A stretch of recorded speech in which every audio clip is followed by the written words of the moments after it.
What's good, everybody? This is Ace from Ace Corner Talk. I'm glad to be amongst the land of the living. Got a little bit that we want to talk about. Got a little something that we just want to bring to the platform. I'm just glad that you're able to see this. Then I know that you're in good health and in good spirits. So peace to all my peoples and peace to all of those who are out there. Today we're just going to talk about family over everything. Before I get right into this build, I just wanted to say, like I always do, if anybody has or anybody in search or in seek of their GED or their high school diploma, contact ace.barbertalk@gmail.com. Just reach out to me. I got you. You know, we're gonna make sure that I put you in the right direction so you can work on that and kind of build yourself to going further if you choose. Okay, so if you're in suit of that, contact me, ace.barbertalk. We're gonna be about building. We're gonna be about structuring and making sure from the inside out we good. All right. So we're talking about family over everything, folk.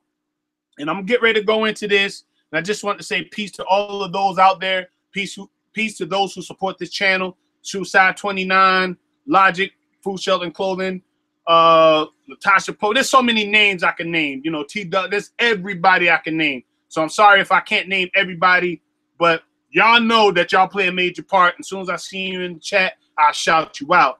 What's up, Kane? What's good? Hope you're holding it down in the ATL. Good to see you. Good to see you, bro.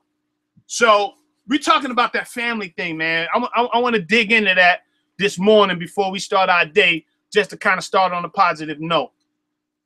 You know, and then, you know, you see the title, but let's talk about At Big Mama's House. That's what we want to dig into that today. At Big Mama's House. So I want y'all to be active on the chat. I want y'all to go ahead and start, you know, chatting and building. I want you to call in if you choose to. Numbers 443-376-8842. So if you choose to call, go ahead and call in. So that way, if you're agreeing with me, we can build on that. Even if you slightly disagree, still call, still get to build on. You know, you're welcome. And come into the chat, you're welcome. All right? So thank you all. We want to talk about how the grandmothers were the pillars in the community. I want to jump on that narrative about how the grandmothers were the pillars in the community, right? How they played such a heavy role in our communities in the 60s and the 90s. How the role that they played was so major, they had so much respect. When your grandmother came around, everybody on the block knew who she was. Hey, so-and-so, hey, so-and-so. They would shout out a name. She might be walking around with the wig on or something like that, you know, strutting down the pavement. Might have a couple of grandkids or something with her or whatever the case is. How many of y'all remember those days? How many of y'all remember how grandma and grandfather used to be that pillar of the community? Everybody knew them. I don't know about yours, but everybody knew your grandmother and your grandfather. They knew how they were. Maybe your grandfather cut up in the streets and they might have known, yeah, that's so-and-so grandfather.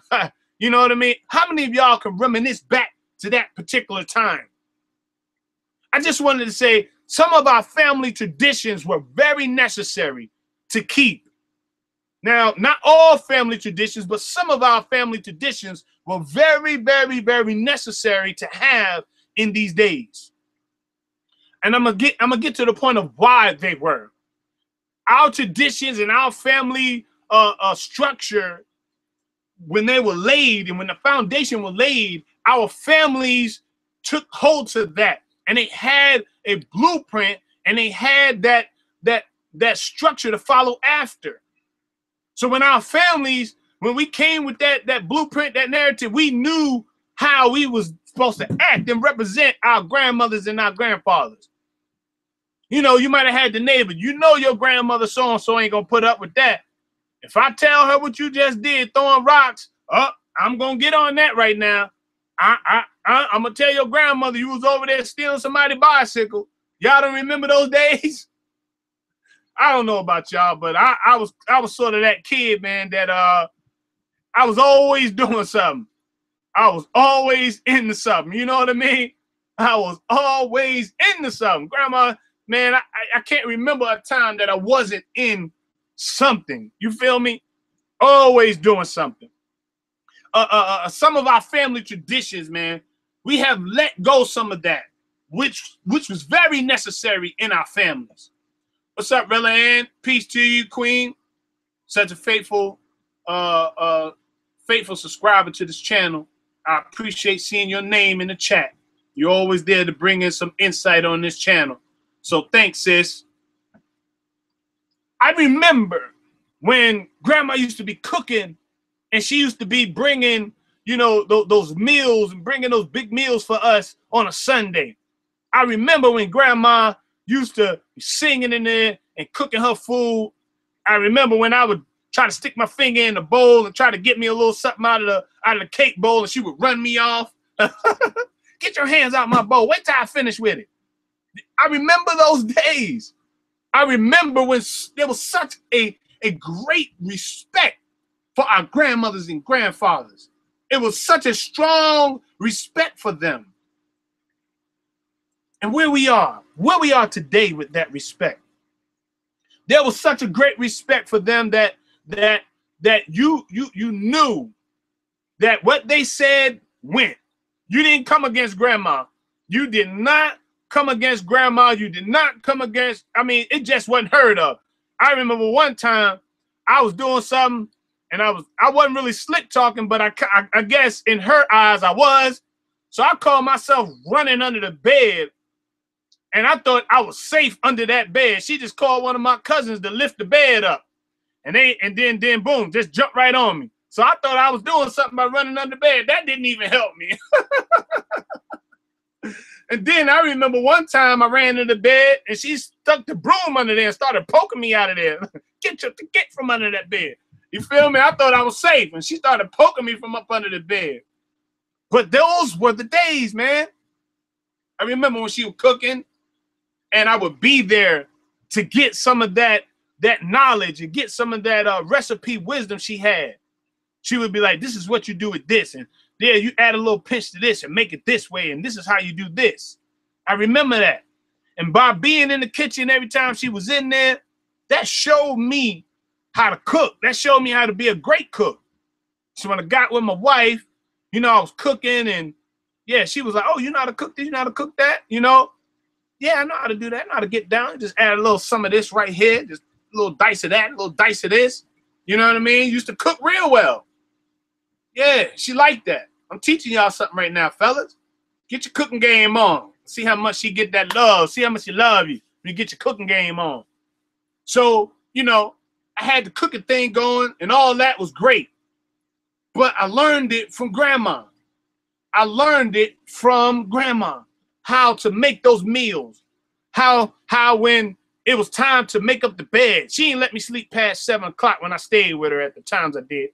Staying in the bed past 7 wasn't her. Nah, she had you out that bed. You got to get out that bed. You can't sleep in that bed all day long. You got to get out. Then she showed me how the military cut the bed. Like, you know how you made the bed up? She showed me how to fluff the pillows and military cut the bed. I remember that. She used to work in a hotel way before I was even thought of. So she taught me things. Even my grandfather, he taught me things. He taught me how to till the ground with the little hoe and how to make little rows and how to plant things. I learned that from my grandfather. I learned how to plant and seed and things from my grandfather. When I used to go to North Carolina when I was little, I was taught how to do certain things from my grandmother and my grandfather, the pillars of the community. What happened to those days? There was always a teaching moment that even my grandfather or my grandmother wanted to teach.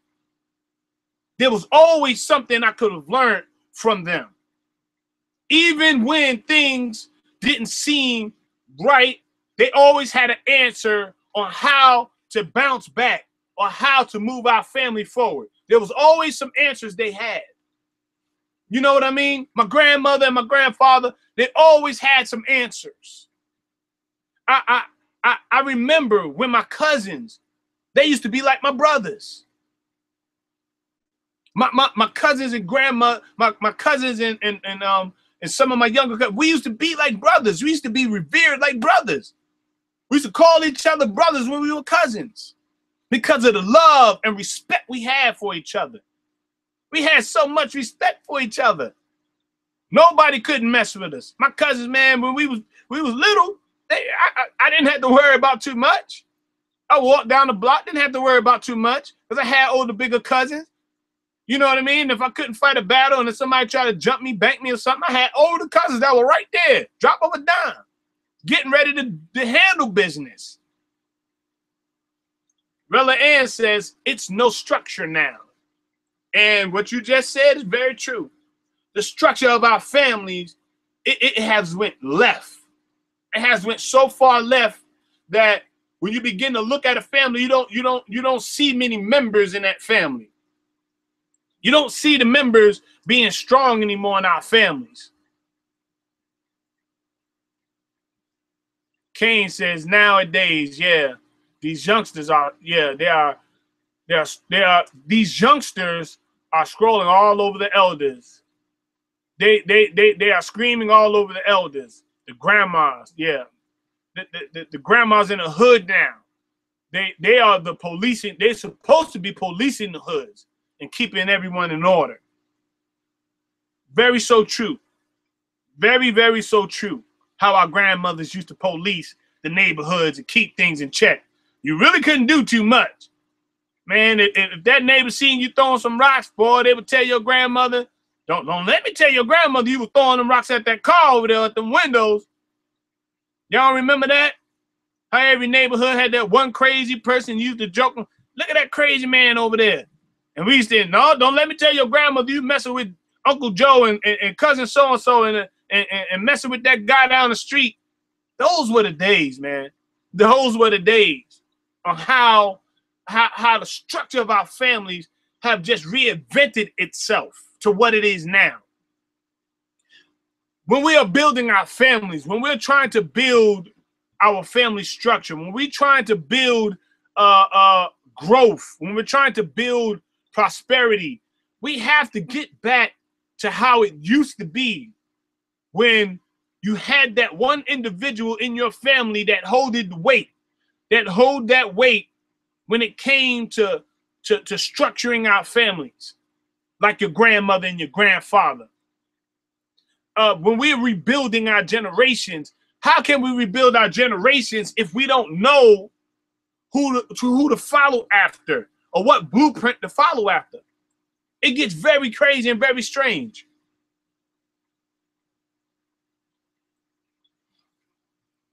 It's crazy. It's crazy when I look at it. You got young kids now that are grandmothers. You in your early 20s and they got already their grandmothers. You got some dudes already in their early 30s and they're grandmothers and grandfathers. What's happening with that narrative? What's happening? Why are we upside down when we should be upside right or right side up?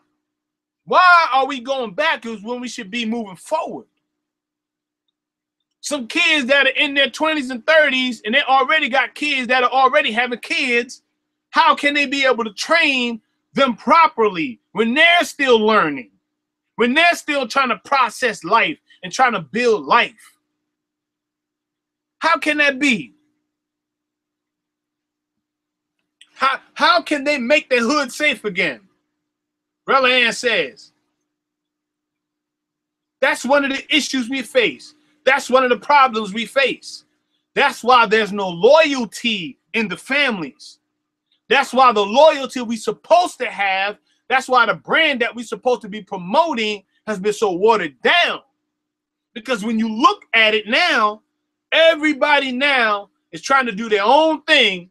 And then when they're raising young families, they're not getting the blueprint from the older generation that was teaching us some things that we need in this today's society.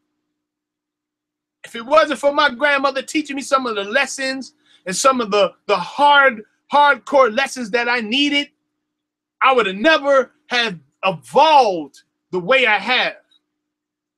There was mentors in my life. There was people in my life, but I do contribute and give some credit, if not most of the credit, to my grandmother. I have to. And my grandfather. My grandfather, he was born 1918. No, 1913. My grandmother was born 1918. My grandfather, when he was in his teens, he slapped the slave master and had to go on the run. That's facts, man. I had that in my family. I have that heritage in my family, how my grandfather had to go on the run. My grandfather passed away in 1993. He was 70-something years old when he passed away in 1993. And I learned so much from him. He taught me how to plant in the ground, how to plant seeds in the ground. He taught me how to make the rolls and put collard green seeds and how to put different watermelon seeds. He taught me a lot of stuff like that. Until this day, I still had that memory, that knowledge on how to do that. You know what I'm saying? Like my grandmother and my grandfather was so necessary for me at the times they were building and alive. My grandmother lived to be 95 years old. She passed away a year and a half ago. Still had a right mind up until the day she passed away. Still could tell me things about when I was little. Didn't have no dementia. Didn't have no Alzheimer's. She was very, very, very aware and keen, even in the age of 96. She was very aware.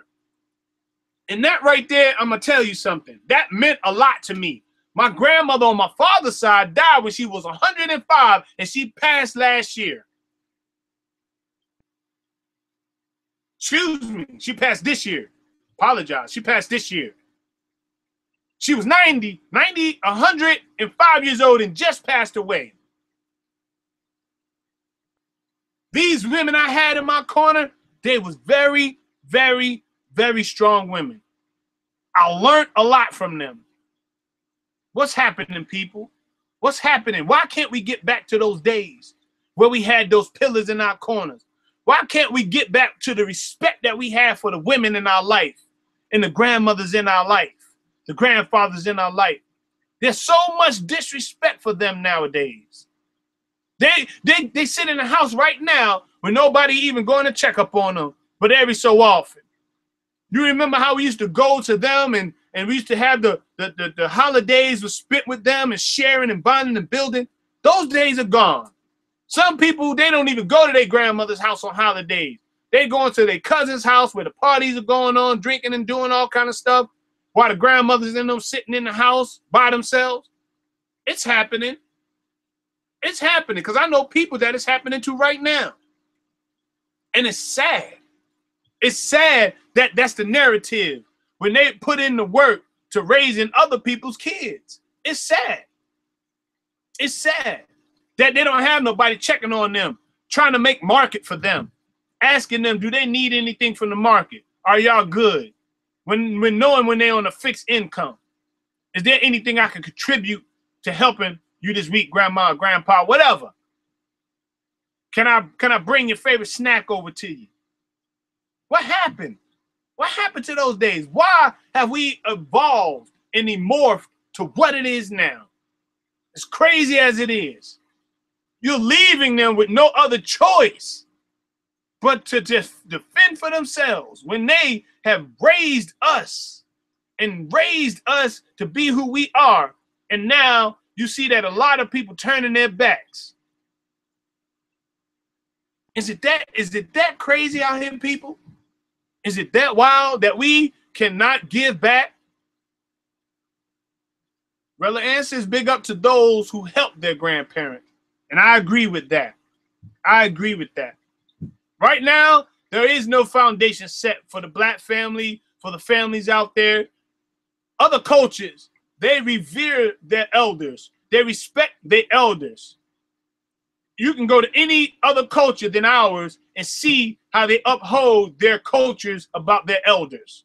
But why, when you look at us and our communities and our families, we are now putting our culture to the back burner. We're putting our elders and our grandmothers and grandfathers, we're putting them to the back seat. when they should be at the front, giving them lessons.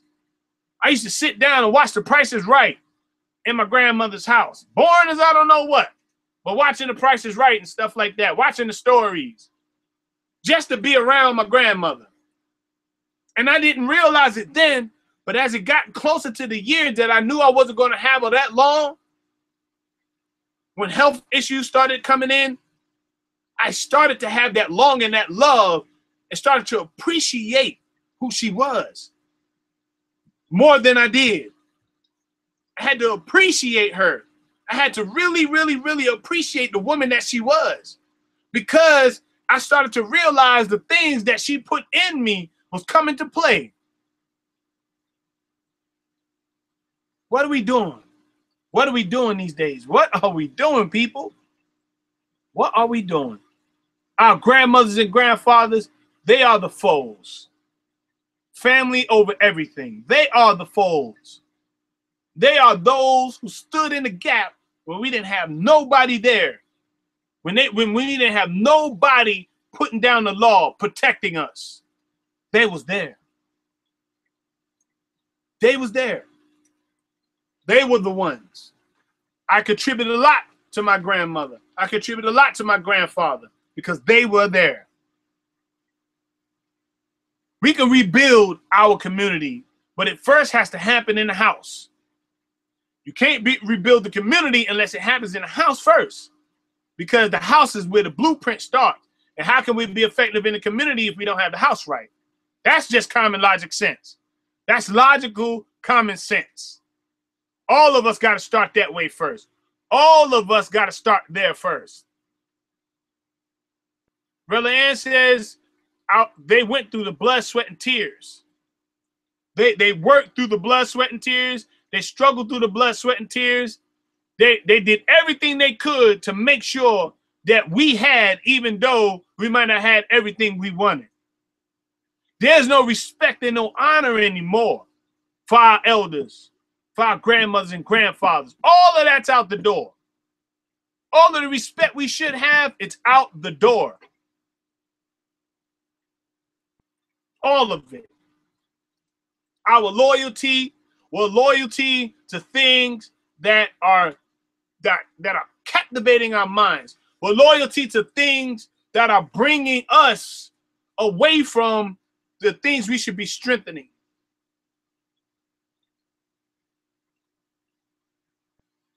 Cain says the ones that wasn't there, for the ones that were there, for them, they're the first ones that are acting a fool at the funeral. That's true. You see them draped over the casket, screaming and hollering and all that, but they wasn't there for their grandmother or their grandfather. They wasn't there. I've seen that a lot. Those are the guilty ones that be all over them, that be all over the casket. The guilty ones, that's how you know they're the guilty ones. They know they wasn't doing what they were supposed to do. They'll tear the casket up before they can get in the ground, hooping and hollering over their casket, because you know they wasn't there. And they know, you know that they wasn't doing good. Our families, man, whatever happened, let's get back to that. Let's get back to that. Let's get back to that. How our families used to be held high. I used to be proud that my mother was in the military. Did her 27 years in the military. I was proud to have a cousin that was in college at Penn State doing this thing. I was proud of that stuff, man. I was very proud. My bigger cousins doing their thing. I had something to look forward to. I had something to build off of because I knew that my family members were doing something great. I had an uncle that had 4 nightclubs in New York. Was one of the biggest people in the Bronx. I was proud because my family was doing something, man. And now, we fast forward it today. Everybody stagnated. You hardly hear from each other anymore. We hardly have any building time. We hardly hear the good things that are happening in our children's lives. Things happen in the family. Now we don't have no pride to want to bring it back together. Nobody wants to reach out to each other. Nobody wants to say, what's up, cuzzo? But I have some that do, but some people don't. And that's to their given right. If they want to do that, then fine. But you got it now where the narrative is so much division in our families. And nobody wants to make reconciliation to come back together to say, you know what? We used to be that family in the block where everybody came and sat on our stoop. We used to be that family when we set up the block parties. We had 2 or 3 blocks coming to our block parties. That used to be my family that set that type of stuff up. But now, here it is today. Here it is today. We dealing with all of this stuff. We're dealing with all of the nonsense. What happened?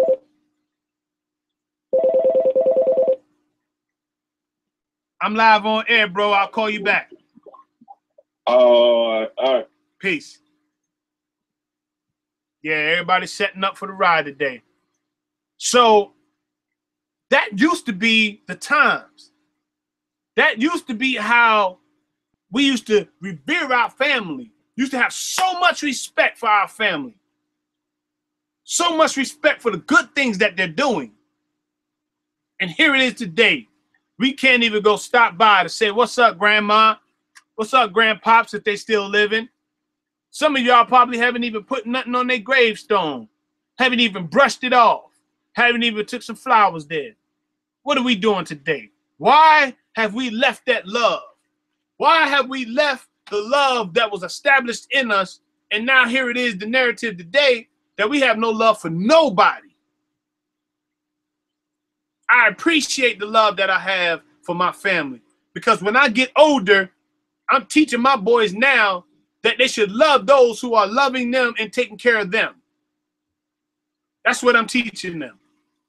I have no doubt when I get older, if I ever make it to see my older age like my grandmother did in her 90s, but I have no doubt that I'll have my kids there for me because of how I am in their life now. They'll remember that. They'll remember the hugs. They'll remember me doing things with them.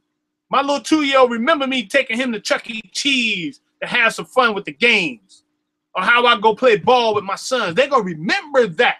And that's what's going to be the stone that's going to keep this thing rolling from generation to generation. That's what's going to keep us moving. And don't think that's going to help. That's not going to help our communities, because it will. I got people now in my neighborhood, some of the young guys look up to me because they see how I am with my boys. They come to me, can you fix my bicycle? Can you help put the chain back on? Could you raise my seat up? They respect me. They respect me. And that's because I am putting some groundwork in to being with my boys, being with my kids, making sure that I'm doing the best that I can to be that pillar in the community. Although my grandfather and grandmother's gone, they instilled in me the tools to continue that process. And I intend to get back to that by any means necessary, because we need it. We need that.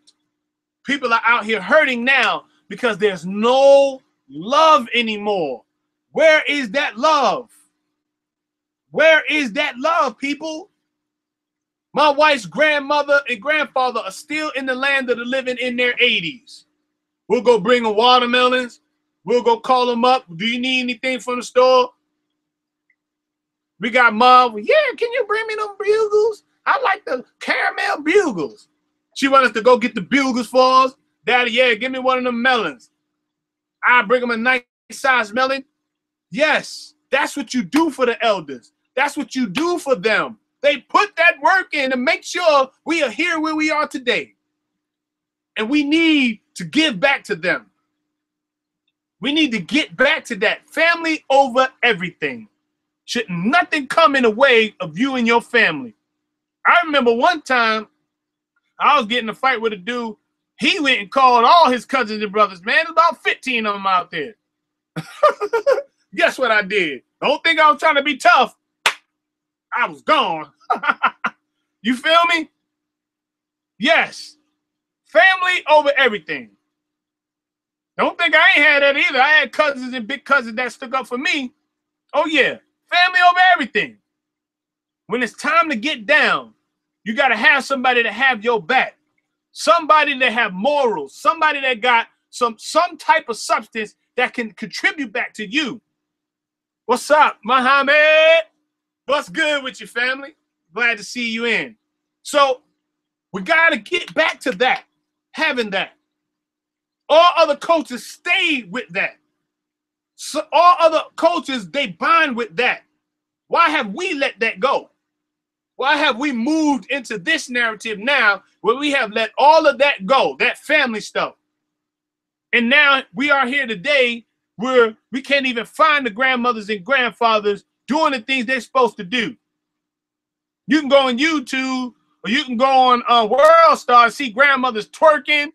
They young. They ain't teaching their kids anything. It's crazy stuff. It's crazy out there.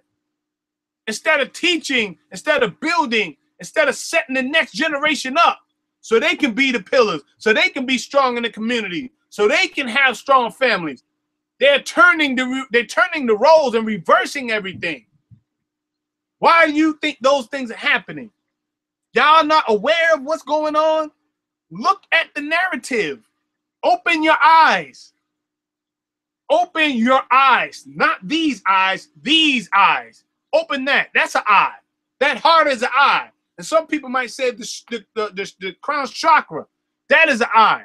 Whatever eye you subscribe to, open that eye. Okay? And realize what's taking place.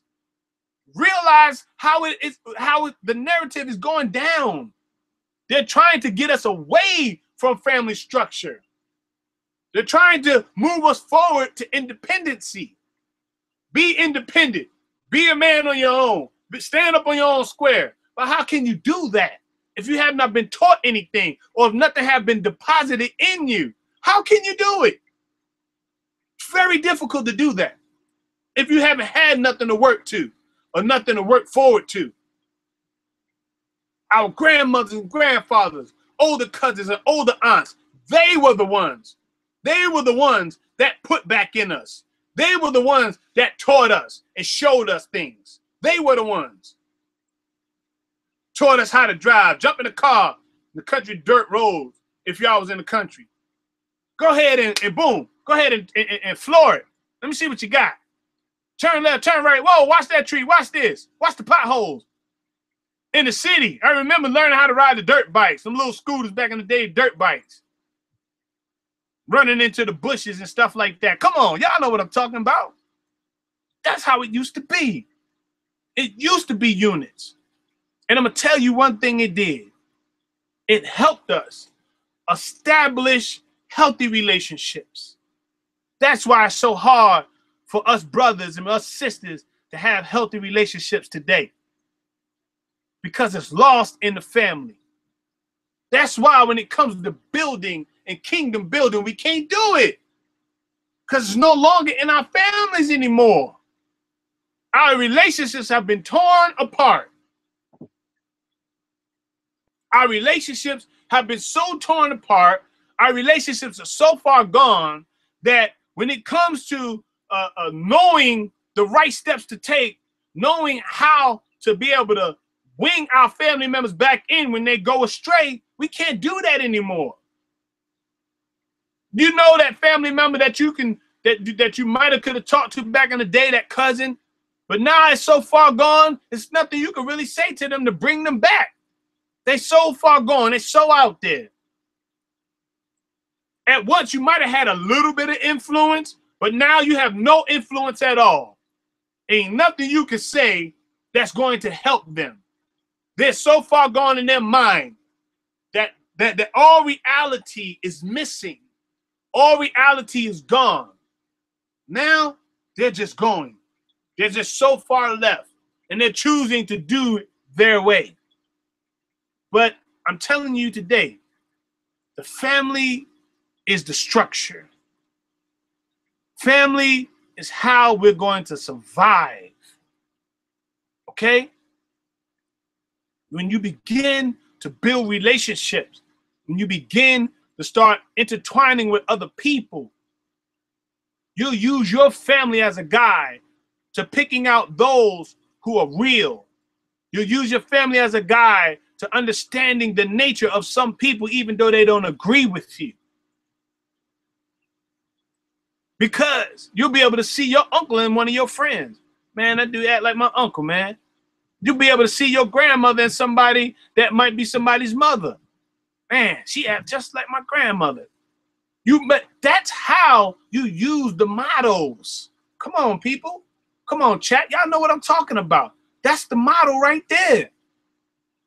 I can look at somebody and see my cousin in them. I can look at them and see. There's some older people that I see my mother in them. I see my grandmothers in some of the older people that are twice my senior. It's because it was put there. There was a blueprint put there for me to recognize when you're doing what you're supposed to do, when you're moving in the right direction, you have a blueprint there that allows you to recognize the real. My grandmother didn't play, man. I could recognize the real from a mile away. I had cousins that didn't play. So when I come across individuals that try to put on a facade that they're somewhere they're not, I can recognize it. I can recognize it. I can recognize when you coming. I see you a mile away. I recognize that. And it's only because there was a family structure that showed me, that opened my eyes. So now that I'm older, I can see individuals that come in my way, my path. I know how to either build a relationship or how to just big them up and keep it moving. Because certain relationships are made to be built so it can keep things going. Certain relationships are made, or certain friendships are made where you just holler at you, bro, I gotta go. Because you invest in relationships. Family over everything, foe. You invest in it. You invest to hear the problems. You invest to lend that ear, even though you might be tired or don't want to hear them. You invest in it. You invest the quality time. We're so caught up on this popcorn stuff these days. Everybody got a lot of things to do. Nobody wants to hear nobody these days. They're caught up on that Mickey Mouse stuff. They don't want to sit down for a minute to hear their brothers and sisters. Don't want to sit down for a minute to hear the problems that you had throughout your day. Your cousin might have went through something. You don't want to sit down these days. Everything is microwave, fast and quick and hurry. Everything. Nobody wants to sit down to hear what we are doing in the families and what we're going through. All my family members that are connected to me should be able to see this and say, you know what? Hey, cuz, what you need? You need a new computer? You need some software? I want to help support build your channel because I see the good that you're doing, cuzzo. Huh? That's what family's supposed to be doing. That's what family's supposed to be doing. Hey, what's up, man? I see what you're doing over there. Let me throw something your way. Let me help you along the way. That's family. That's the realness. That's family. And now that I'm a little older, I start to see the relationships I've built. At the certain point in time, you got to build the correct and right relationships in your life, or it's going to keep you stagnated, people. What's good, Sun Moon? Peace to you. You got to learn how to build the correct relationships, because if you don't, you'll find yourself falling backwards rather than moving forward. Relationships are very, very powerful in this day. What's up, Shots Fired? Good to see you, bro. Relationships, they are very, very necessary. You got to learn how to build the correct relationship. Not everybody's good for you, but when you know how to build a relationship with somebody, cherish the relationship you're building. Respect that relationship, because when you look back, you will be the pillar of the communities when your time comes. That relationship you built with that cousin or with that friend, y'all are going to be the pillars as the time moves on. And depending on how strong you are, that relationship is going to have a concrete foundation. And believe me, they're going to listen. They are going to listen. People are going to listen to what you got to say. Just because you are an elder. There's some elders out there that are older, but don't have the right tools and don't have the right things to feed you, but they're still giving you something, but it may not help you. But then there's those out there that are older that have enough tools and enough things that they give you. And don't say you might not listen. You might lend that ear for 1 second and then you're gone. But maybe that 1 second is something that will help you along the way. We, right now, are going to be the pillars one day. And I pray to make it. I pray to make it to my next phase in life where I can be able to school the other people that are coming under me, my kids' kids, right? The neighbors, those who I just pray that when I make it to that day, that I can be able to give that back. Because it's coming. What's up, T-Duck? Peace to you, family. It's coming. It's going to come that day where we are going to be the pillars. And we got to be strong-minded. We got to be moving forward. That's how it got to be. Because if it wasn't for my grandmother showing me how to bake cakes, showing me how to cook in the kitchen and whip up the meals, I wouldn't be no good to my wife.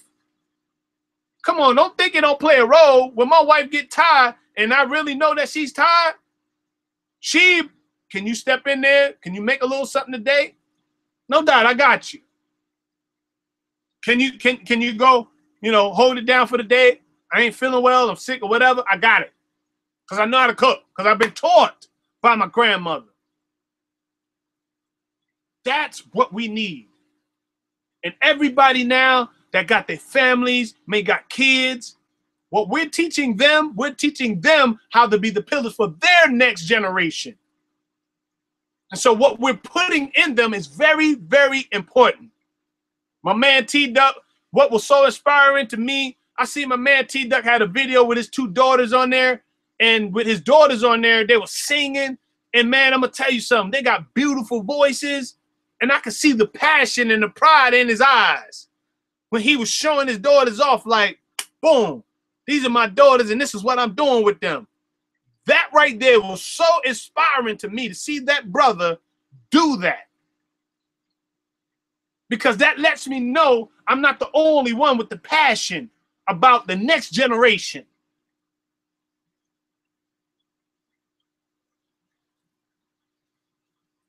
What's up, everybody? So we got a lot of comments. I'm going to get to the comments. I'm trying to keep focused because this is not a hard thing to bring out, but I want to make sure that I'm staying in line with everything. So I am going to be responding to your comments, okay? But yeah, so T-Duck, that was inspiring to see that. Even with my boys, I'm showing them now how to be a father. They have no reason. They have no other reason to respect but to respect their wives or their girlfriends when they get them and when they get to that point. They have no other reason to respect them because of how I am in my own household. I'm teaching them the blueprint now. That's what I'm doing now. All my carpentry work, I have them working with me, giving money, showing them how to make money. That's what I'm doing now. I'm being that pillar. In my own way, at my age, I'm a pillar. But it starts in my household, so I'm a pillar to the boys. All right, I hear you, Samu. So I'm a pillar to my boys because I'm showing them the blueprint. And even around their friends, they're even showing them in their own way the blueprint. Because I know some of them, some of their friends that don't have a father, but got their grandmother, and they connected to my boys. Don't you know a lot of them come to my house to eat? They know my wife can cook very well, very, very well. And man, them just come over. They might spend a night or something, come over to hang out, and usually they come around the time my wife cooking and find themselves with a plate or two. Some of them can eat, but we're being the pillars. I see the kids throwing the deuces up to me. Let's go, oh. That's how it is. That's where we need to be moving to. That's how we need to be moving. And I intend to help anybody along moving in that direction. We got to. We got to. Because we are the pillars. If you're in your 20s, moving into your 30s, you're beginning the groundwork to being a pillar. That's where it starts at. That's about the age where you start to be that pillar. That's the age where you begin to start being the pillar in the community, is in your 20s going into your 30s. And God forbid, when you reach your 40s, you should be well established in being an effective person in the community. They should know who you are by then. There's times I got older neighbors. Where in my house, I got older neighbors. I cut my grass, I cut their grass. And they don't have to pay me or nothing. It don't take nothing but a couple of seconds just to run over their grass as well as while I'm doing mine. It don't take that long. If I got the lawnmower out, why not cut their grass? It don't hurt. But you know what? And deep down in their heart, I know they're appreciative of a person like me that would do something without wanting monetary thing, not wanting money from them. Just doing it because I know they're older. Because I know they can't get out there and do it themselves. So what's wrong with that? Sometimes I ask my neighbor, I'm about to go to the market. Do you need anything from the market? Do you need, so I'll grab it for you. What is it? You ain't got to pay me. I got it. What happened to those days? That's what we should be doing. And that lets me know when I hear stories like this, that people are doing this, that lets me know your heart. That lets me know you've been raised by somebody that has some substance in them. And that's where we are today. We're building substance. That's what we're doing. We're building substance. We're building characters, bit by bit, piece by piece. That's what we got to, that's the mission. We got to do it, people. That is our mission today. The blueprint, the structure, that's the mission. Because once we start getting and losing sight, if we start losing sight of those that have been in our lives giving us that blueprint, then we're never going to begin to structure and strengthen what we're trying to strengthen in our communities, in our neighborhoods. It's going to be very hard to do that. It's going to be very hard. Going to be very, very hard. Because the lessons I've learned from my grandmothers, it wasn't just me learning. It was the neighborhood. It was the neighborhood kids. It was all of my family. We learned a lot from them. And that's what is important. It's not only us that's going to learn. It's going to be everybody that's connected to you, that watch you. Because don't think people don't watch you. Don't think for a very second that people do not watch what you do. People down the block watch what you do. People up the street, down the block, in your schools, they watch how you treat your kids when you go to school with them or drop them off. They watch how you treat them. They watch how you talk to them. They watch how you respect them. Yes, you don't think kids need to be respected? Yes, they do. I seen day before yesterday, I was in the market, and I seen this young girl. She had a baby in a stroller and had, I think the little kid might have been maybe 2, maybe 3. She was cussing that little boy out, man. And every time she said a curse word to him, it made me feel some kind of way in my heart. Like I felt sorry for the little kid, man. Like he had to be in that. Like the mother has so much disrespect for that little kid. And it made me weep for that little boy, man. It made me weep. I almost wanted to say something, but that's not my business. But I wanted to say something, man. I was at the verge of just breaking loose, like, man, come on, man, it's a little kid. Why you? But you know what I'm saying? Like, I was almost there. But I was in the market, I didn't want to create the scene because we here in B-More, and they can get kind of ratchet. So I just had to stay in my place and mind my business. But this is why I'm mentioning it, because I can bang on it from my platform and speak about it. Maybe I couldn't have did it at that moment, but right now I can bang on that. And that's crazy for you to curse a little kid out that's 2 and 3 in their innocence and don't know anything and don't know what's going on. How you think them little kids are learning how to curse and how to do all those things? Because they watch you. They watch how you treat them. And the same respect that you giving them at that age is the same respect they're going to give you when they get your age and when you're older than them. When you begin to get up in age, excuse me. That's the same respect they're going to give you. They're going to curse you out. They're going to treat you any kind of way. And God forbid if something happened or you get an illness and you can't provide for yourself, you think that kid is going to be right there at your beck and call for some help? Nah, they're going to keep it moving with their busy life. It might throw you a bone or might take care of you or might see you every now and then in some cases. So we got to watch how we deal with our kids. That's how you got to watch how you deal with your kids. Whatever happened to making sure our kids are going to school looking decent, cleaned up, decent wear, decent shoes, decent enough so they know that we are doing our job in our household. Whatever happened to that?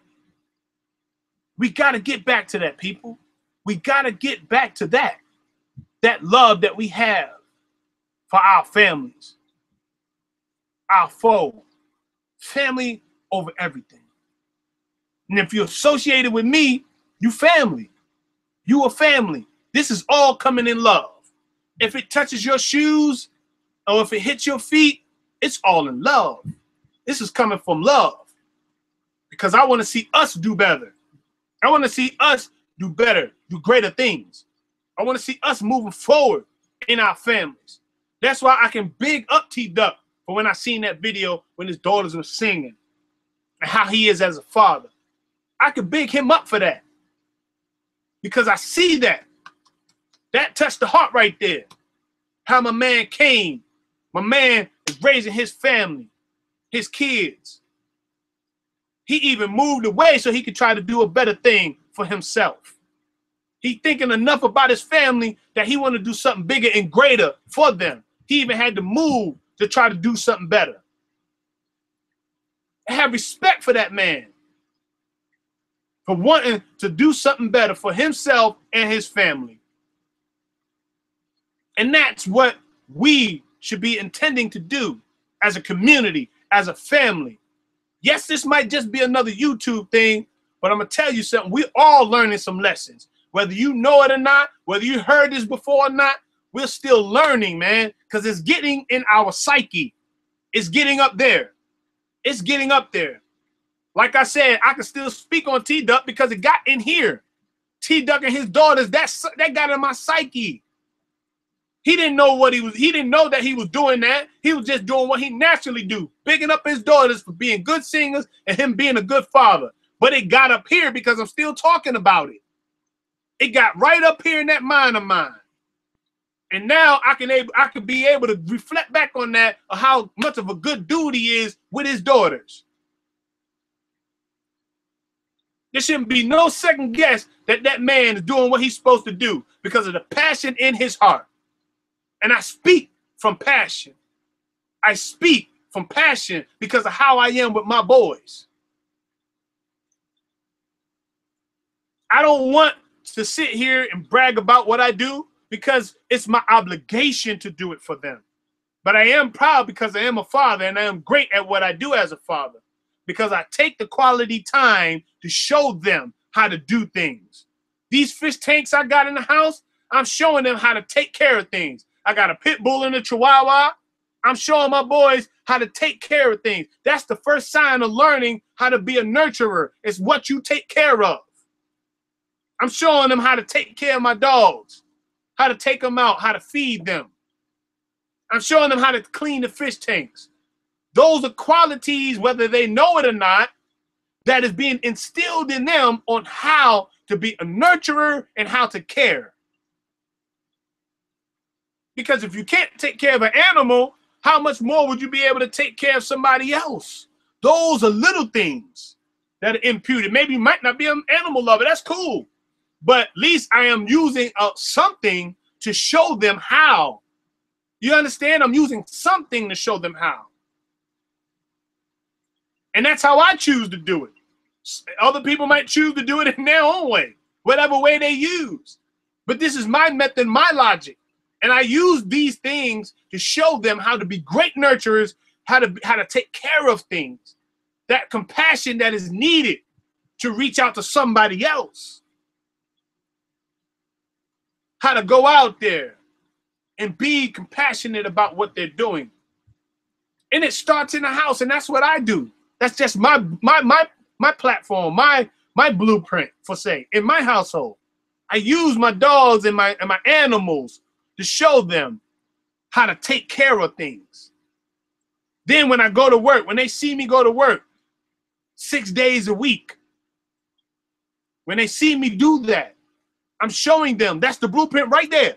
I'm showing them how to get up, even when I'm tired, even when I was spending that quality time out there playing ball, how to get in the bed, get back up, go to work, and still be productive. I had my own construction business. I had them working. I bought them little tool belts, the little hammers and stuff, and they was helping me. You understand? Showing them how to do that. When I was cutting in the barbershop for the years I've cut in there, over 10 years in the barbershop cutting, I had made my own barbershop in my basement, flipping and cutting the hair. Showed my oldest son, come here, let me show you how to fade this out real quick. Let me show you how to high temp this real quick. Let me show you how to do, showing them. That's what we need. Showing them the blueprint. It's no more talk. You can't talk this thing. You got to have something in the works. You got to have something to show them. That's how you rebuild. That's how you restructure. That's how you do it. It starts in-house. And now that they're starting to get older, I got a 16-year-old, two 14-year-olds, a 2-year-old, and a 19-year-old with a grandson. And my family, my boys, they're getting good grades in school. Right along being in the hood, they still getting good grades in school. And they're flourishing. It's because of what I'm putting in them. Now they do boy things. They do good things. They are mischievous when they beat their boys, but they're not doing the extreme things. They're not damaging people. I remember, now check this out before I get to that thought.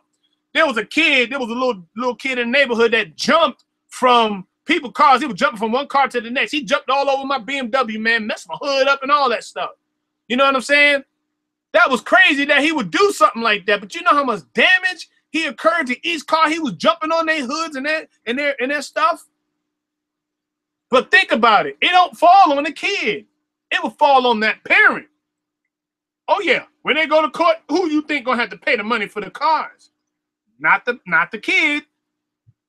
It's gonna be the parent. They gotta pay for it out of their pocket. They're gonna go right after that parent. That's why I have to teach my boys, don't create more headache in our families than is necessary. Don't create more headache. Don't create more problems where we got to put out more money for things, because that put a strain on your mother and your father. Don't go throwing rocks at buildings. Don't go throw rocks at cars. You know, don't go doing things that's going to create things or more headache for us. You feel me? That's how we gotta think and move. People don't think like that. But when they break out a couple of windows, now that's a couple of hundred that gotta come out your pocket. That's why you have to stay with the thought pattern and the narrative of training them a certain way, so it just doesn't put a strain on what y'all doing in your family. I love my boys, and I'm glad that they don't give me those headaches that other parents may have. But I contribute that to how I'm raising them. They don't give me them headaches that a lot of them parents got out there. They don't give me them headaches, them unnecessary headaches. Boy, I'm trying to tell you, people are just scratching their head, losing their minds because of some of the things that the kids are doing. But how are you raising the kids? How are you imputing the right things in them? And this is all coming from a good place. No judgment. No judgment. This is coming from a good place. I'm just speaking about what we could be and how we should be from my point of view and my perspective. Now, I'm not judging you, and I'm not pointing fingers at anybody. We are where we are. But if we want to have better, we got to do better. If we want better communities, and if we want things to have a better outcome, and if we want our blocks to look better, I have my kids picking up trash in my block. I bought these little things from Home Depot, the little claw, them little long claws, and I have them grab a bag and make sure that the block is clean. Pick up trash when they see it. Don't think they was willing to do it. Put the video game down real quick and take about 30 minutes and go clean up outside real quick. Oh, Dad. But they don't understand what I'm putting in them. But I do. You see what I'm saying? It's baby steps, like Rella Ann. It's baby steps. You got to take those baby steps. But I still do things that I believe is going to help in the community. And that's going to help our families. That's where we're getting to. Because as it stands, we're going to need to be pulling together very, very soon. And y'all might hear this now and reflect back to what Ace said. But definitely we're going to need this. Because the narrative is changing out there in society. And the playing field and the ante and the stakes are very high. Believe me, this ain't no prophecy. It's going to happen. It's real. I know prophecy is things that's going to come. But what I'm saying is it's coming. It is coming. And we're going to need to have strong families with strong minds, thinking on our toes. Because it's coming. It's coming at a point in time and day where us that have wisdom, with us that have the blueprint might not be here. Might not be here to pass it down. So we got to instill it in them. I'm glad that my grandmother, both of them lived to be well past in their 90s. I'm glad because there was so much I've learned, man. I've learned so much. Why you think I had the passion I have to have a grandmother 105, she was 106, and then have a grandmother that turned 96? Why you think I speak with the passion I do? Because I had so much wisdom around me. Why you think I talk like this? It comes from having that background, that structure, man.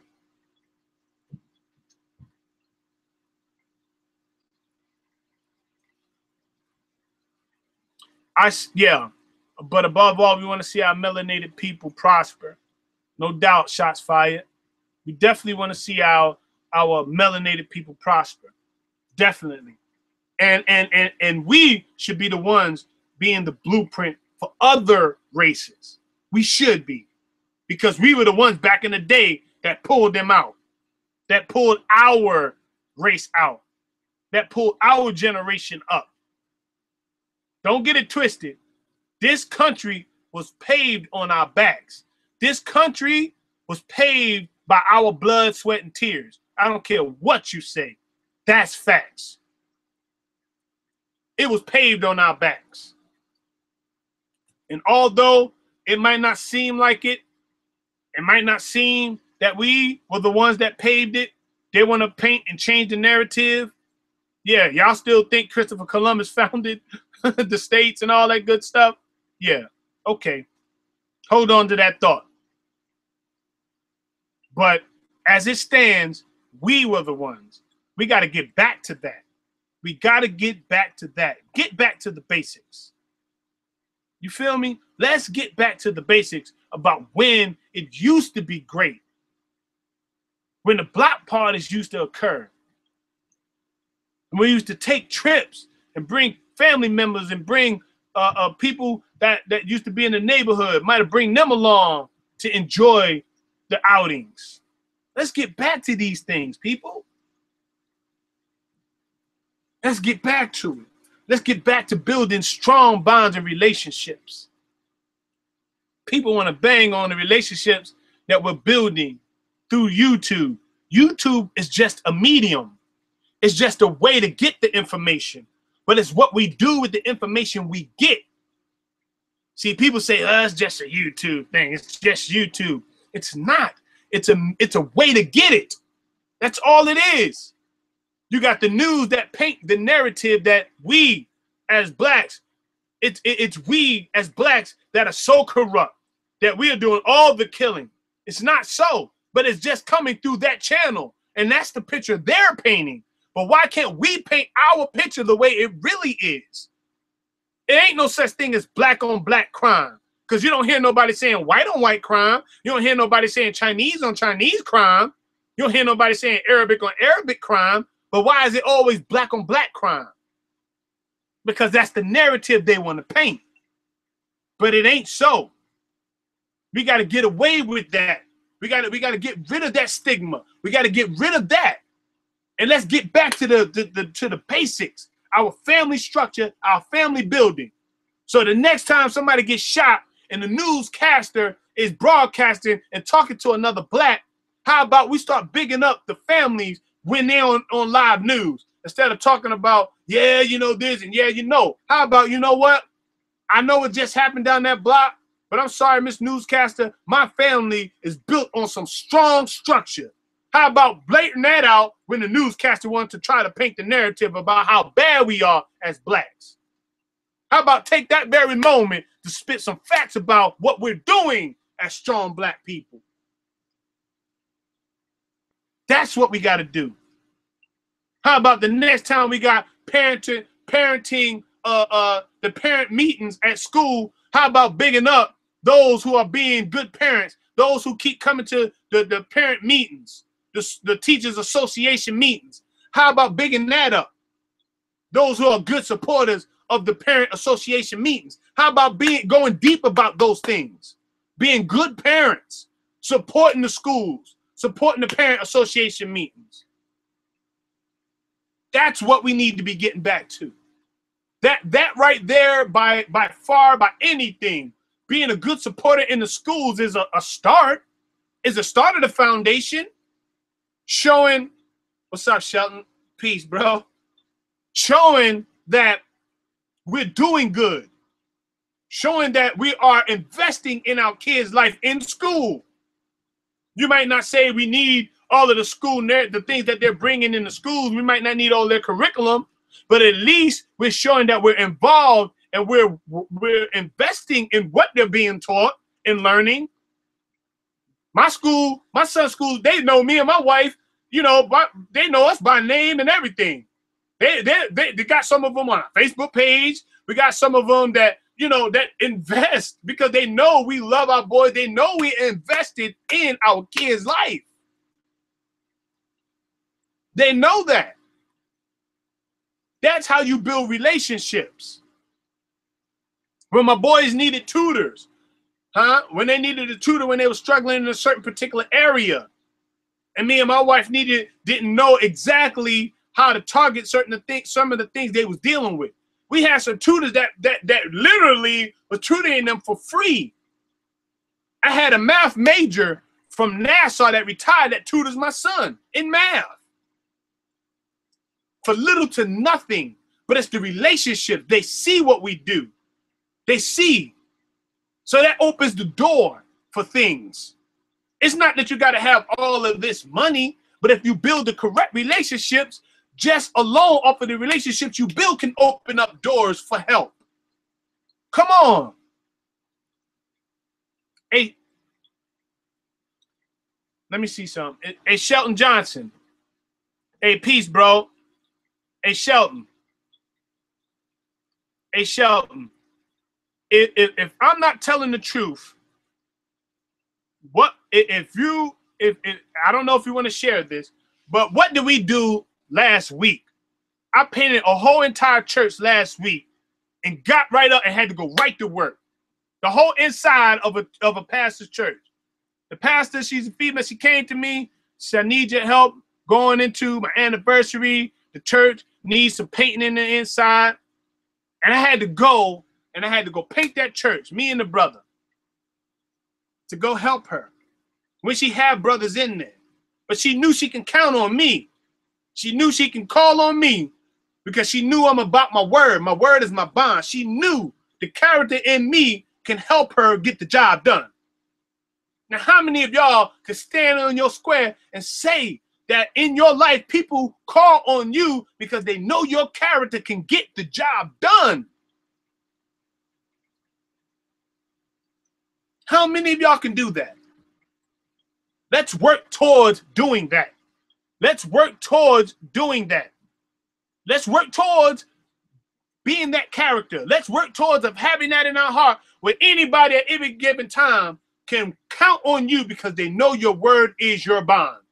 Don't y'all remember that saying, your word is my bond, my bond. We used to talk like that because that meant that what you said was going to be factual. What you said was going to be true. What you said we can trust in. We don't have that these days. People so wishy-washy now, you don't know who you can count on. You don't even know who you can count on these days. Excuse me. You don't even know if what somebody says, are they going to come through with what they're saying? Because we have so many different narratives now. And we don't know. You don't know who to trust, who to turn to, who to call when you need them. When I first started my channel, I was commissioning anybody in the Baltimore area that's watching this. If they need a job, you know, contact me. I had a couple of jobs lined up that I was doing on the side, a part side from a regular job. I didn't get not one call. And I know there's people from Baltimore watching. I did not get one person reaching out, even if it was just to help to make some side money. I had nobody reach out, nobody email me, but I still put it out there just in case. I had a couple of paint jobs lined up. I had a couple of floor jobs lined up. And I put it out there. And even now, I had to turn down some jobs because physically I'm tired because I got so much I'm doing. My hands is involved in so much. I had to tell some people I have to put that off for right now. Let me get a couple of weeks to get my energy back up and let me get myself back together, and then I'll start your job.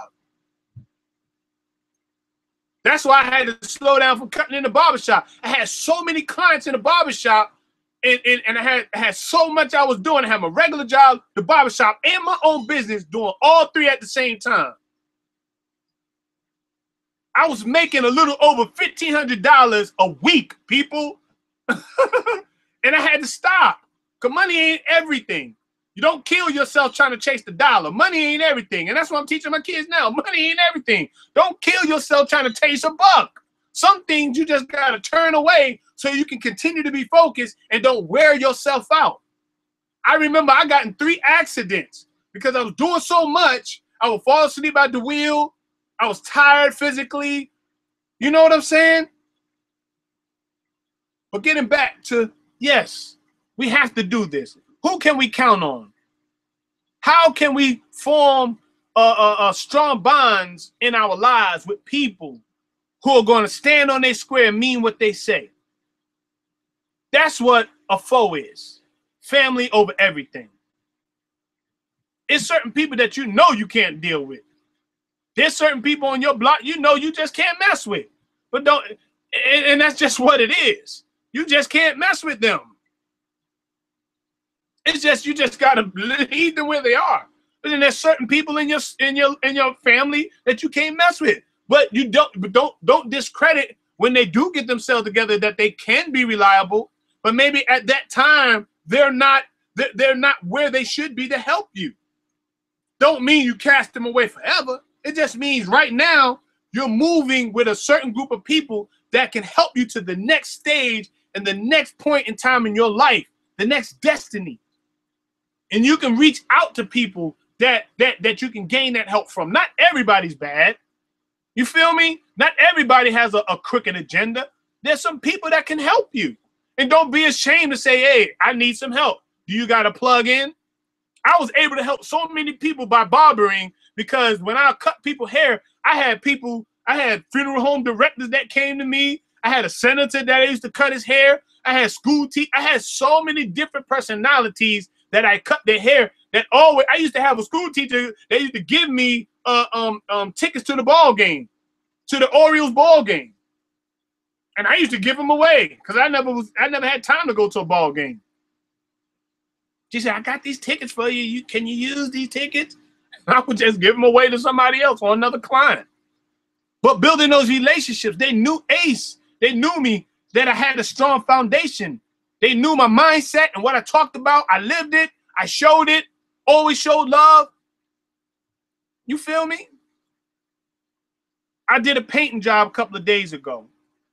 And busy as my schedule is, I did the painting job in the hot sun. That sun was beating on me like I was in the fields picking cotton, man. I'm telling you, I was so physically tired, but I had to continue to finish it. And I completed the job. You understand? I felt good about it at the end of the day. It wasn't a lot of money. I just did it because I gave my word I would. Even in the heat when it was 90-something degrees, I did it, man. And the way her house was facing, it was faced directly where I was painting them. And that sun was cracking on me. But I still did it because I gave my word that I would do it. I was out there with a banging headache. I mean, my head was banging, but I still did it. My word is my bond. And I had to keep that. I had to keep that. I couldn't let that go. It was something in here. Won't let me go back on my word, man. I can't do it. And I was committed to doing it, even in that hot sun. And that's what I'm talking about.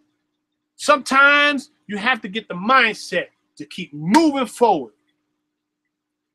What's up, Black Conscious Fraud Committee? Peace to you. Good to see you in the chat. My word is my bond. Sometimes you have to keep moving, even when you don't feel the support, even when you don't feel that people are bigging you up, even when you don't feel like people are in your corner. You still have to move forward. You still have to build relationships. You still have to function. You still have to keep on the mission that you have for your family, so that if any given time some young kid says, I don't have enough to eat, you can be a beacon for him, a beacon of light to help. My doors are open. There's neighborhood kids that come and check us out, my family out, me and my wife and stuff like that. I don't close my doors. You know, they come and play with my kids and come in and stuff. We feed them, give them snacks if they ask for it. You feel me? But that's what you do when people have seen that there's something in you that they don't see in somebody else. And there's people in you. There's things in you that people see that somebody else might not have. So they might lean on you a little bit. Don't think they're just leaning on you to get something. It's just that they see something in your heart. They see something in you that they have not seen in a long time, or they might not see in somebody else. You know how much I get? I get that a lot. I get that a lot from a lot of older people. There's something in me that they don't see out there. I hear that a lot. Not boasting, but I hear it a lot. But I feel good to know that somebody else can admit or see that in me. It feels good to know that in some way or other, what was planted in me is now starting to manifest. You feel me? What was planted in me a long time ago is manifesting right now. It's manifesting bit by bit, piece by piece. And now I'm able to impute that in my boys and in my daughter and in my grandson. So as they begin to get older, they can do the same as what I'm doing now. Our communities are not lost. Our city is not lost. I know Baltimore has a lot going on, a lot of killings, but they don't want to shed light on the good things that are happening in Baltimore.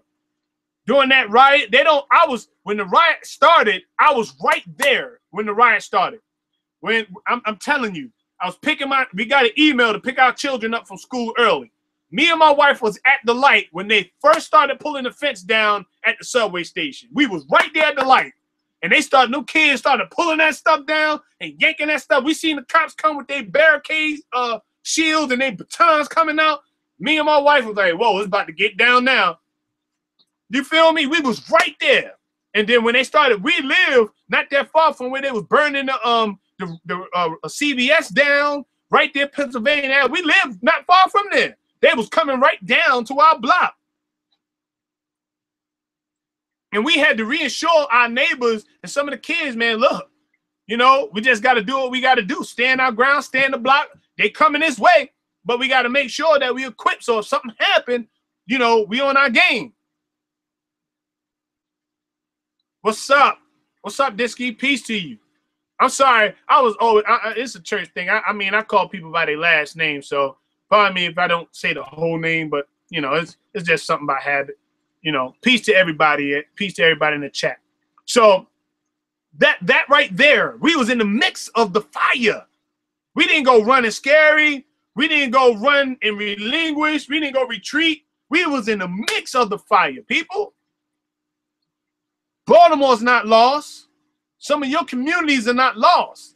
It just takes the voices in there to speak up enough. To speak up enough. We having rallies, we doing things here, and I'll start putting it out there on my page. I'll start showing some of the rallies we go to when things are happening, with a Freddie Gray case and all these different things are popping off. We're not lost.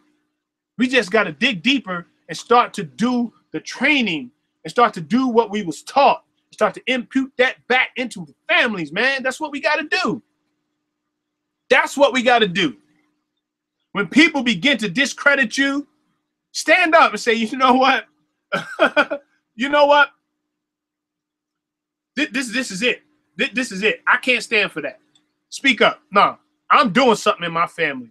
And whether you disagree with me or not, I'm holding my ground for my family and building right relationships.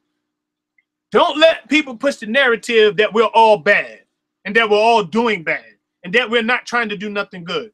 I refuse that. I refuse to let that into my psyche. I refuse to let that into my mind. I refuse to let that into my heart. I'm not going to follow that narrative. I'm not going to let nobody push that into my heart.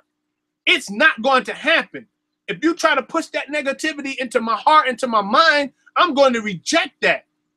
And then in some cases, I might put you in your place because that's not where I'm at. Just because you're negative, just because you push that, don't mean I'm going to allow you to dictate what I'm doing and put that into my heart and my mind. I don't need that garbage. And if you do that, what happens is you begin to push your narrative against people who are doing positive things.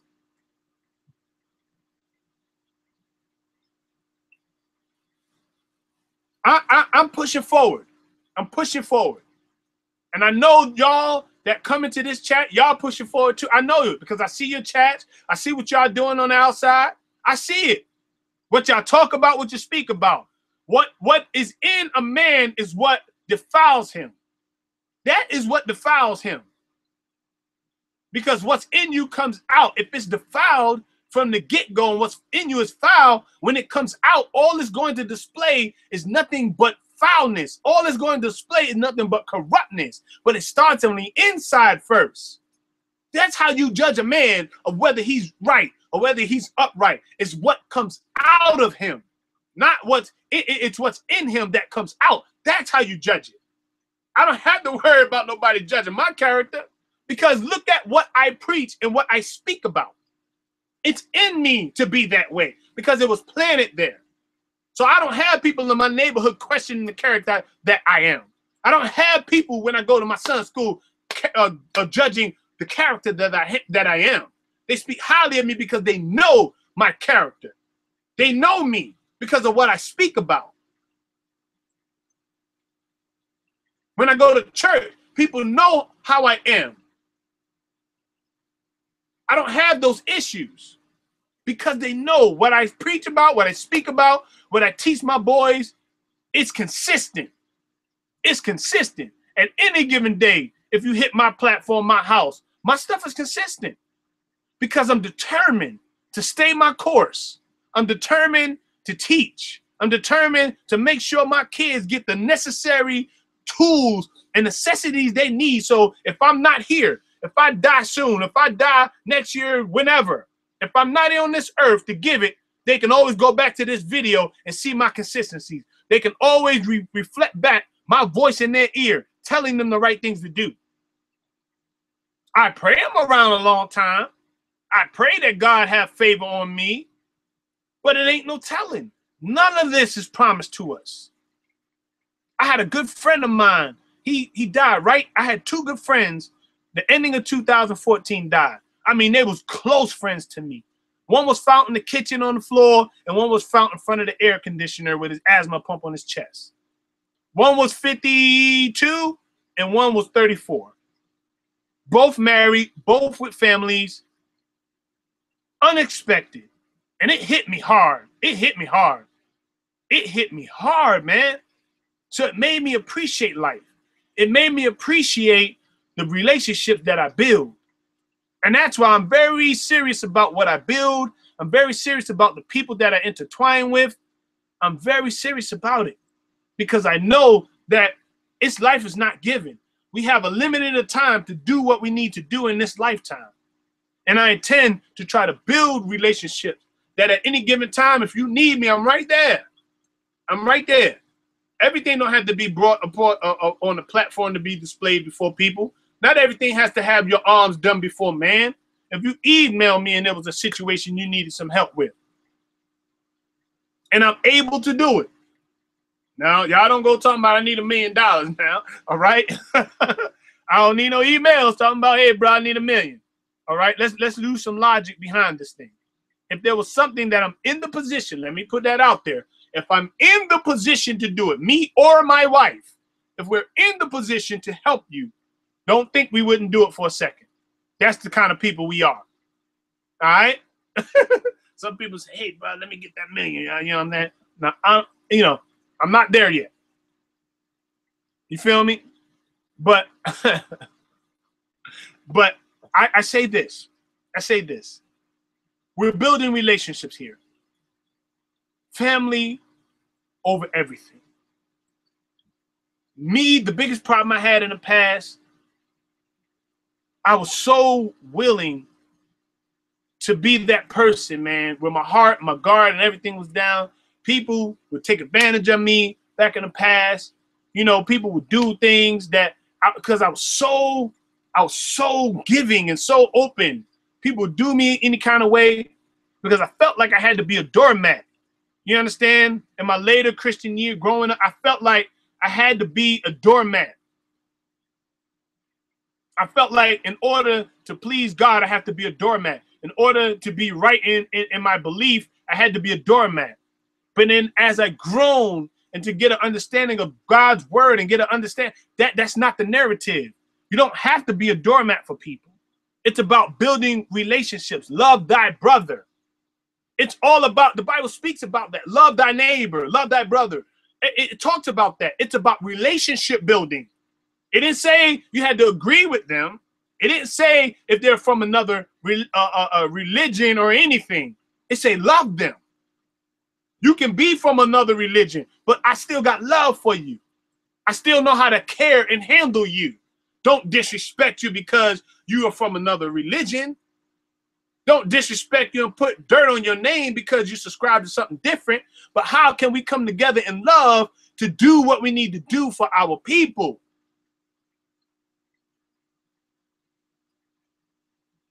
You know what I mean? Love thy brothers as you love yourself. And a lot of people find that hard to do in this last days. They find it very hard to love their brothers as they love themselves because they have no self-worth. They have no love in themselves. They don't even love their own self.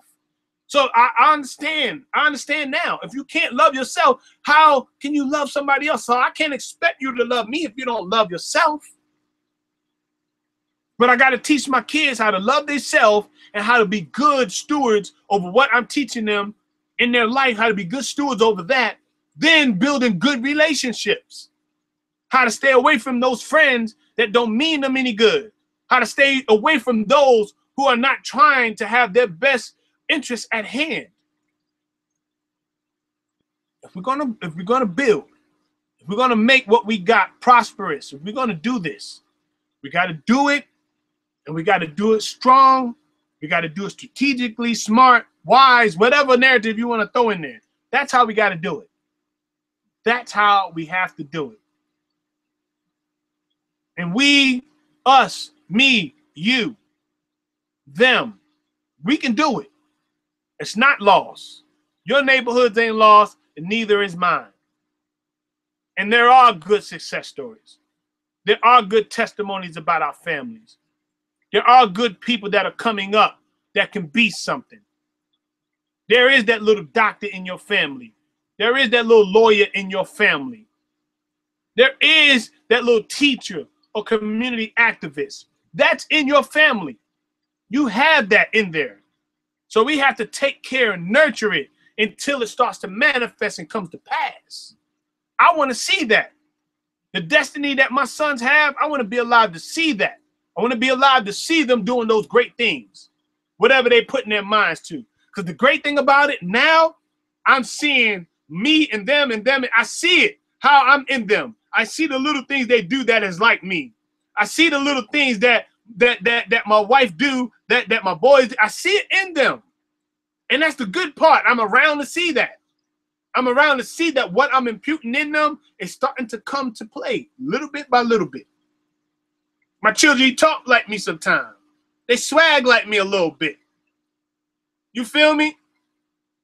They even got some of the same taste in sneakers like I do. They dress like me a little bit. The swag is there. It's because they're watching my every move. So I have to learn how to build them on the right platform and show them the right way because they're watching me. They're watching how I move in these streets. They know I ain't no slouch in these streets. They know I used to have a past. I tell them all the time how it used to be. I got old pictures with me holding guns up, smoking blunts. I got old pictures. But they know that I don't do that now. They don't see none of that now. They don't see none of that behavior. They don't see none of that because I don't do it. I don't drink, don't smoke, don't drink, none of that. This temple is pure. So my boys have a great start at seeing me this way. They never can use that as an excuse. My father was this. He was a drunk. He used to smoke weed all the time. He used to be this. He used to be that. They don't have that excuse. So I'm starting them off on a good note. If there's anything else, okay, maybe I might argue about them from eating all the snacks and not saving me a cupcake or something. And maybe maybe they could say, man, Dad used to be stingy with snacks. Oh, maybe that. But they don't have that other stuff that is out there. They don't have that to use against me. So I'm starting them off right. You feel me? I'm starting them off on a good note. It's positive things that they can see in me that they can always say, you know what? That's not my case. My father was there. My father did what he had to do. You feel me? That's what it is, people. That's what it is. Family over everything.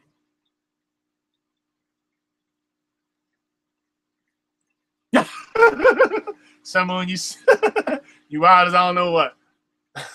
make sure, yeah, my son does. My oldest son, he got the little dirt around there now. He got a little peach fuzz now. Yeah, someone said once they start growing up and start getting beards, but they open it up a little bit. No doubt. No doubt, no doubt. Yeah, they got their little stuff growing on there. That's what's up. And getting back to what I'm saying, we have to start. We have to start. We have to start. I don't know how many kids you got, but what you got, you work with. The kids you got, you instill in them. I don't know if you have your girlfriend or your wife or your husband. I don't know those things because I'm talking to you, so I don't really know what's behind the surface. I don't know that. But what I am saying, if you do have, build on it. If you do have that, build on that. Family over everything. Make sure nothing comes to break up the union of your family. No outsiders. I don't care what it is. Make sure nobody breaks the circle. You understand what I'm saying? Keep the circle strong. Hey, look, I was born in New York. I'm here in B-More. So I might say, you know what I'm saying? Like I might use a little bit of that stuff like that. I mean, come on, don't hate me on that. Sometimes I might use a little, you know what I'm saying, kid and all that other stuff. But you get the message. You understand where I'm coming from. So that's what we're doing. We're about building families. And all of the success stories I've seen so far has been beautiful to my ears. It has been beautiful to my ears. The things I see y'all share and the things that y'all bring to the platform, that's beautiful to my ears because it inspires me to keep going with this. It inspires me to keep going with the positive. See, people fell off because they don't have the support. People fell off this thing. They're not consistent because they got weak in their journey. They got weary in the journey that they're on because there was no support. My son, he's a brilliant kid. Knows a lot about computers. He'll jump on the computer. Hey, Dad, let me show you how you do blah, blah, blah, blah. Okay, handle that for me. All right? My other son, he's smart with his mind when it comes to doing things with the bicycles and stuff. And like he watches me work on my motorcycle. I got 2 of them. Got some beautiful bikes. He watches me work on them things. And man, he is so in tune with what I'm doing because he loves motorcycles. He's been like that ever since he was little. I went and got my 2-year-old a motorcycle. He got a crotch rocket right now. I got a video of him on that joint riding all around. And I got him a little 49cc. He riding that thing all around. I got him a helmet and all that. You feel me? Building the bond with them in my own way. Some of your fathers might build a bond with you in their own way. You might build a bond with your kids in your own particular way. But that's how you do it. And I'm not telling you how to do it. Do it in the way that you do it. Long as you building something with them and long as you're laying the blueprint down. We got to get back to it. There's kids, there's people now that got young grandmothers and grandfathers. And they're not getting it no more. They're not getting it because they're too young to have been able to receive it or have not paid attention to it and have let those things go. So now they're young and they're trying to teach their kid things and all they know is shut up this and this kind of vain word or this kind of word or this mother this and this that. That's all they know how to do now. That's all they know how to teach their kids because they have not been taught it or they have not gained a hold to it. You feel me? So let me see. You know what time it is. We are hours from change into this thing. Let me start shutting this thing down. There's a whole lot of stuff. Y'all been getting busy in the chat, so I don't know where to start. I just want to say thanks to everybody. I want to say thanks. I want to say thanks to all of my subscribers. Thanks to Sun Moon. Thanks to Latasha Pope for stopping in. I want to say thanks to Black Conscious Fraud Committee. Thank you, bro, for stopping in. I want to say thanks to Muhammad. Thanks to, let me see who else was in them. I want to say thanks to T-Duck. Thanks to Shot Fire. Everybody that's in the chat, man. No stones unturned. I want to say thanks to every single body that came to hear Ace Talk today and to hear what I had to say. Thank you for the build in the chat. Thank you for keeping my chat live as always. Thanks to Rella Ann for stopping by. Thanks to Maestro Densky, my main man. Put the peace sign up. Thanks to you, bro. Thanks to Shelton Johnson for coming through. Thanks, good bro. Thanks to everybody, man. All of y'all play a major part in my platform. Y'all really do. Don't ever think I will ever take what you say, what you do for granted. Believe me, I take everything that you say and everything that you do. I take it and I apply it. I take it and I apply it. And I apply it to see where we can get better. Your input is very much needed. Your input, your insight, I take that and use on how to build and to make me a better person, to make what I do better. The quality. This is about quality, not quantity. I always say that. My platform is about quality, not quantity. You know what I mean? Because I believe people that come over here, they're investing in quality because they got quality in them. So trolls might not be able to stay too long in here because we talk about nothing but positive and building stuff. So, you know, I don't really think we're going to have too many trolls hanging around too long because they can't. They might try to disturb and do all that stuff, but they can only go but so far with it. You feel me? I mean, so, you know, when it all boils down to it, as this channel continues to grow like it is, I'm well beyond 100 subscribers, and thanks to all of those who have subscribed. Much love to you. Much love to you. Y'all just continue to do what you do. Continue to share, subscribe, to do whatever if you feel that this content and what you're a part of, because I believe that don't be a part of something. Don't be a part of something that you don't even feel is good enough for you. That's my thought. Listen, maybe I can say that again. Don't be a part of something that you don't feel is good enough for you to be a part of. You feel me, people? Don't be a part of something that you wouldn't recommend to somebody else.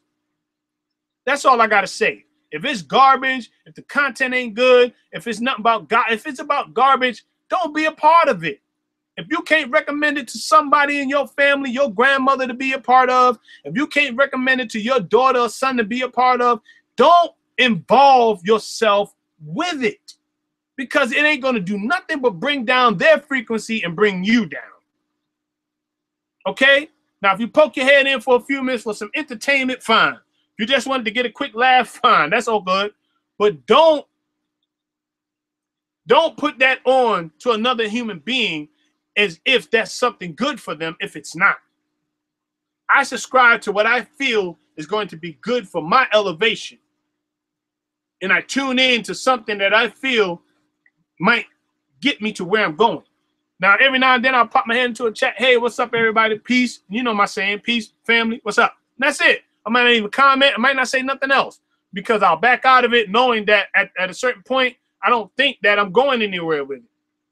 But I'm going to invest in those who talk logic, who talk sense, who talk about building, and who are about their people. So if you ever need ACE support, ACE is going to be there for you. You feel me? ACE is going to be there for you because that's what I'm about. Anybody that knows me, that's what I'm about. I got a couple of interviews coming up in the near couple of weeks. I'm trying to get a hold of my good senator friend. He's a young dude doing great things. He's a young senator popping in Baltimore. So I'm going to reach out to him and see if I can interview him. I got a couple of different people I'm trying to interview now. I got my good friend that's doing my t-shirts who I want to interview him with his clothing and how that's going. I got so many different things coming up. So y'all just stay tuned. Y'all continue to build with ACE. Y'all continue to help me with my platform as I continue to help y'all guys build and help us come together as a family and build relationships and build stronger. That's all I got to say, people. There ain't nobody mad but the devil. Ain't nobody mad but the devil. When you start to begin to build stuff and doing great things, the devil is the only one mad. So peace, love to all of y'all. Y'all have a prosperous Saturday. Be safe out there. Get back to me at the great appointed time. Peace. I'm out.